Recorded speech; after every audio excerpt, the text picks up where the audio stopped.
নমস্কার বন্ধুরা, পিঙ্কি কিচেনে সবাইকে স্বাগত। আজকের রেসিপি ফুলকপির রোস্ট। তার জন্য দেখো এখানে আমি আগে থেকে ফুলকপি কেটে নিয়েছি আর আলুও কেটে নিয়েছি। আলুগুলো আমি এরকম ডুমো ডুমো করে কেটেছি আর ফুলকপিগুলোও কিন্তু বড় বড় আকারে কেটে নিয়েছি। ফুলকপি আর আলু ভালোভাবে ধুয়ে নিয়েছি। এবারে কড়াইয়ের মধ্যে জল গরম করতে দিয়ে দিয়েছি। জলের মধ্যে আমি ফুলকপি আর আলুগুলো দিয়ে দিলাম।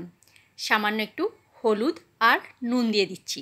এটা তো শীতের ফুলকপি না, অফ সিজনের ফুলকপি, সেই জন্য আমি এখানে সামান্য পরিমাণে একটু নুন দিয়েছি যাতে করে জার্মটা নষ্ট হয়ে যায়। এবারে ঢাকনাটা খুলে দিলাম। দেখো ফুলকপি আর আলু কিন্তু আমি ভাপিয়ে নিয়েছি। ফুলকপি আর আলুটা আমি এবার তুলে নেব। আলুগুলো কিন্তু একেবারে সিদ্ধ করিনি, দেখতেই পাচ্ছ। এবারে জল থেকে আমি তুলে নিচ্ছি এক এক করে। রান্নায় যে উপকরণগুলো লাগবে সেগুলো দেখো এখানে নিয়ে নিয়েছি। দুটো বড় সাইজের পেঁয়াজকে কুচি করে নিয়েছি, আদা রসুনের পেস্ট, লঙ্কা বাটা আর টমেটো কুচি। আর এখানে চারমগজ, 1 চামচ মতো চারমগজকে আমি শিলের মধ্যে বেটে রেখে দিয়েছি। এবারে গ্যাসের মধ্যে কড়াই বসিয়ে দিয়েছি। কড়াইয়ে দিয়ে দিলাম বেশ কিছুটা পরিমাণে সরিষার তেল। তোমরা চাইলে রান্নাটা সাদা তেলেও করতে পারো, আমি এখানে সরিষার তেলেই রান্নাটা করছি। গ্যাসের ফ্লেমটা মিডিয়ামে রেখে দিয়েছি। দেখো তেল খুব ভালোভাবে গরম হয়ে গেছে। এবারে ফুলকপিটা আমি এখানে ভেজে নিচ্ছি। বন্ধুরা, আমার এই ছোট ছোট ভিডিও রেসিপি তোমাদের যদি ভালো লেগে থাকে ছোট্ট একটা লাইক করো, কমেন্ট করে বলো রেসিপিটা তোমাদের কেমন লাগলো। আর আমার চ্যানেলে যদি নতুন বন্ধু হয়ে থাকো তাহলে আমার চ্যানেলটা সাবস্ক্রাইব করার অনুরোধ রইল। পাশে থাকা বেল আইকনটা প্রেস করে দিও। তাহলে কি হবে, যখন কোনো নিত্য নতুন ভিডিও আপলোড করব সাথে সাথে নোটিফিকেশান তোমাদের কাছে পৌঁছে যাবে, তোমরা ভিডিওটি দেখতে পাবে। আর ফেসবুক পেজ থেকে দেখে থাকলে আমার পেজটি ফলো করে নিও। ফুলকপিগুলো ভেজে আমি এখানে তুলে নিলাম। এবারে ওই তেলের মধ্যেই আমি আলুগুলোকেও একইভাবে ভেজে নেব। এই ফুলকপির রোস্টটা রুটি, লুচি, পরোটার সাথে অসাধারণ খেতে লাগে বন্ধুরা। আলুটাও ভেজে তুলে নিয়ে আর একটু সামান্য পরিমাণে তেল দিয়ে দিয়েছিলাম। তেলের মধ্যে দিয়ে দিলাম গোটা গরম মশলা ফোড়ন। গোটা গরম মশলা ফোড়নটা ভেজে নিয়ে এবারে দিয়ে দিচ্ছি পেঁয়াজ কুচি। পেঁয়াজগুলো কিন্তু একদম ছোট ছোট করে আমি কেটেছি। পেঁয়াজটা দেওয়ার পর হালকা করে নাড়াচাড়া করে এখানে আমি ভেজে নেব।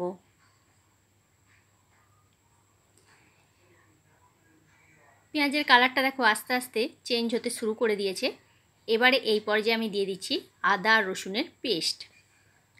আমি এখানে 2 চামচ মতো আদা রসুনের পেস্ট ব্যবহার করছি।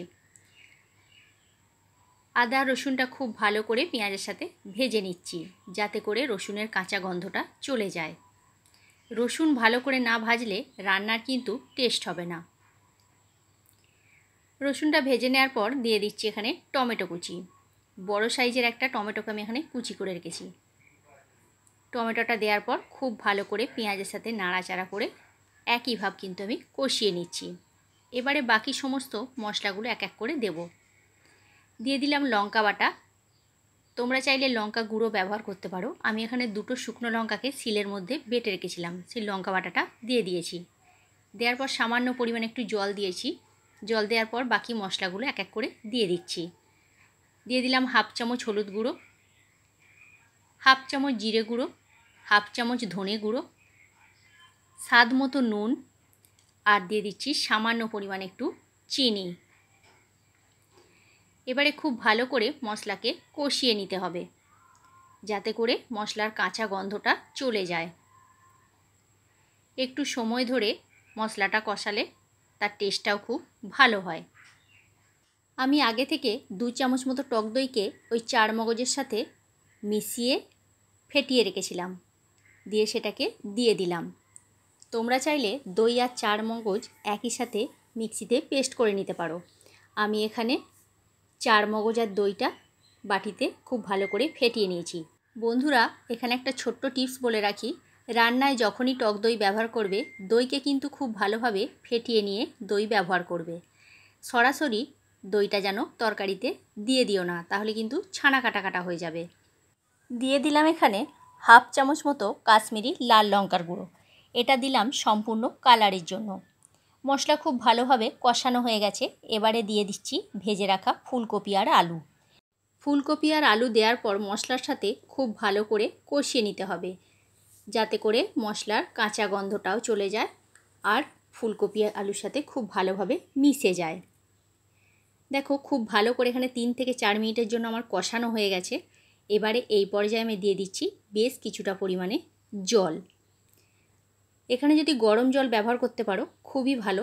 আমি আজকে আর গরম জল ব্যবহার করতে পারলাম না, বাটিটা ধুয়ে আমি জল দিয়ে দিলাম। আর একটু সামান্য পরিমাণে দিয়ে দিচ্ছি, আলুটা হাফ সিদ্ধ হওয়া ছিল আর একটু সিদ্ধ হওয়ার জন্য। জলটা দেওয়ার পর 5 থেকে 7 মিনিটের জন্য ঢাকা দিয়ে দিলাম। 5 থেকে 7 মিনিট পর আমি ফিরে এসেছি। দেখো ঢাকনাটা খুলে দিলাম। এবারে আলুটা দেখব ভালোভাবে সিদ্ধ হয়েছে নাকি। দেখতে কত সুন্দর হয়েছে দেখছো বন্ধুরা, আর খেতে অসাধারণ হয়।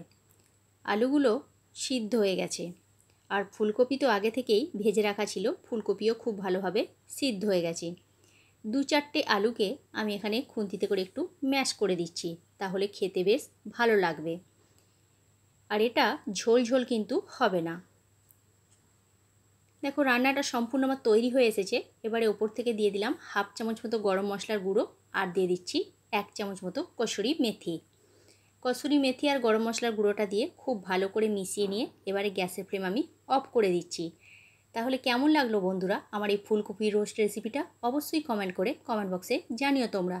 আর রেসিপিটা যদি ভালো লেগে থাকে তাহলে একটা শেয়ার করে দিও। আজকের মতো তাহলে এইখানেই।